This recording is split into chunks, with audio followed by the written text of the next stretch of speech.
Attorney General Jeff Sessions rebuffed repeated requests from Democratic lawmakers to detail his conversations with President Trump on the firing of former FBI Director James B. Comey at a contentious oversight hearing before the Senate Judiciary Committee Wednesday.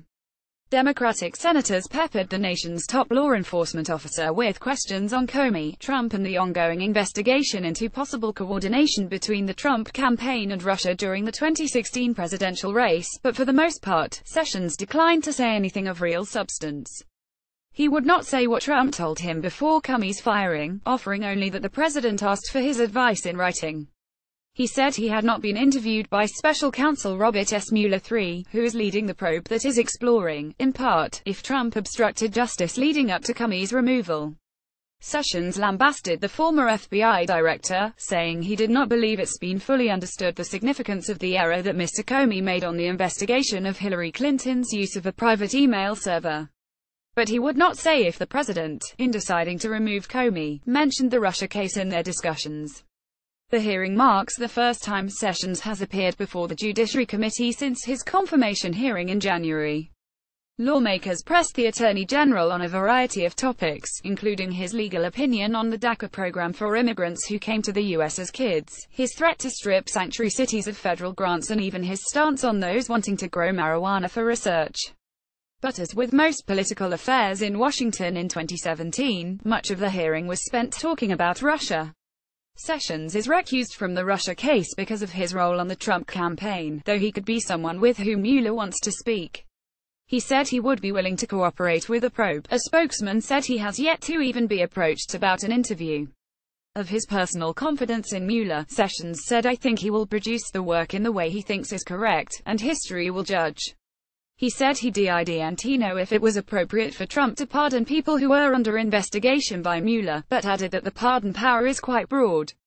Democrats, in particular, have long been interested in Sessions' own meetings with Russians. After the Post reported in March he had spoken twice last year with then Russian Ambassador Sergei Kislyak and did not disclose the encounters when asked about possible contact between members of Trump's campaign and representatives of Moscow during his confirmation hearing to become Attorney General.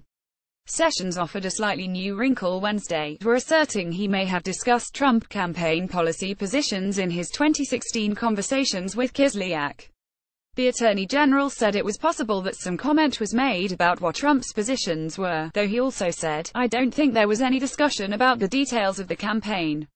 The Post reported in July that Kislyak reported back to his superiors in the Kremlin that the two had discussed campaign-related matters, including policy issues important to Moscow. Sessions has previously said he didn't recall any specific political discussions, though at the time he allowed them. Most ambassadors are pretty gossipy and it was campaign season when he and Kislyak talked. In one of the testiest exchanges of the hearing, Sen. Al Franken D. Min, who had asked Sessions about Trump campaign and Russia contacts at the confirmation hearing, accused the Attorney General of changing his story over time. While Sessions first asserted he did not have communications with the Russians, he now seemed to be only denying that he had inappropriate discussions about election interference, Franken said. Attorney General Jeff Sessions testifies on Capitol Hill, October 18.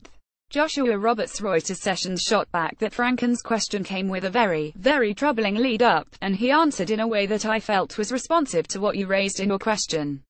The two men interrupted each other, and at one point, Sessions erupted, "Mr. Chairman, I don't have to sit in here and listen to his charges without having a chance to respond. Give me a break." Democrats had warned Sessions they expected him to answer questions about his conversations with Trump, especially as they might relate to the firing of Comey and the Russia investigation. Sessions, though, said in his opening remarks that he wouldn't, nor would he honor Democrats' request that he detail the particular topics on which Trump would assert executive privilege and block his testimony.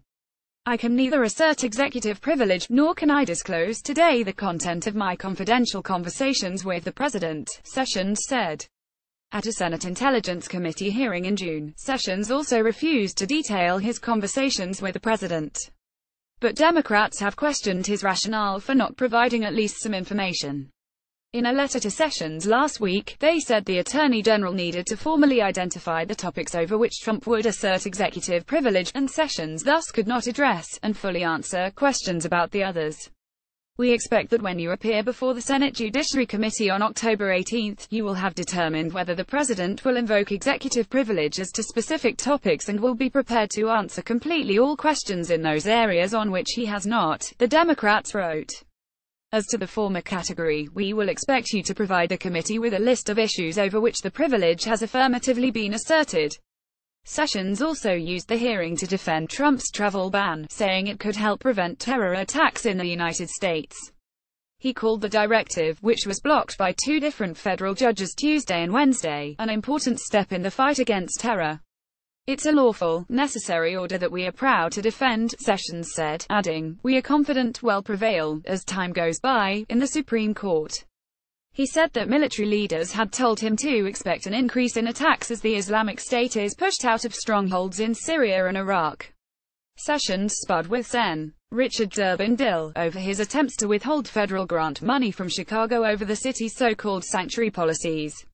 A federal court recently blocked Sessions from doing so, and Durbin said the Attorney General was wrong to harp on the city's rise in violent crime while at the same time trying to take resources.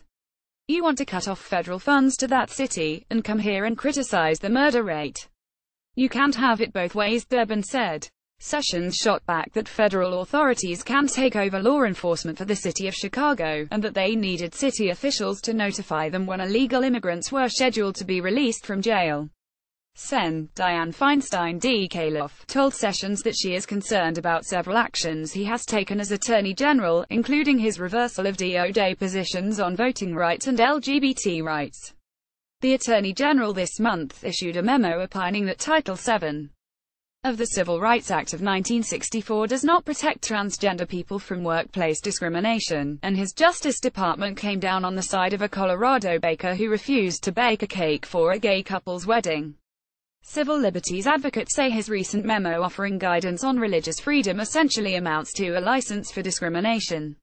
Under his leadership, the department dropped its long-standing position that Texas intended to discriminate when it passed a strict veteran law. Sessions has taken the department in a significantly different direction than did his predecessors in the Obama administration, especially on his interpretation of federal law as it relates to the DACA program, the Affordable Care Act, and discrimination against transgender people.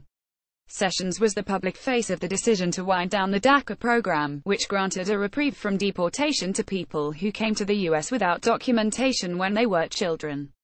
He has asserted the program could not withstand legal challenges.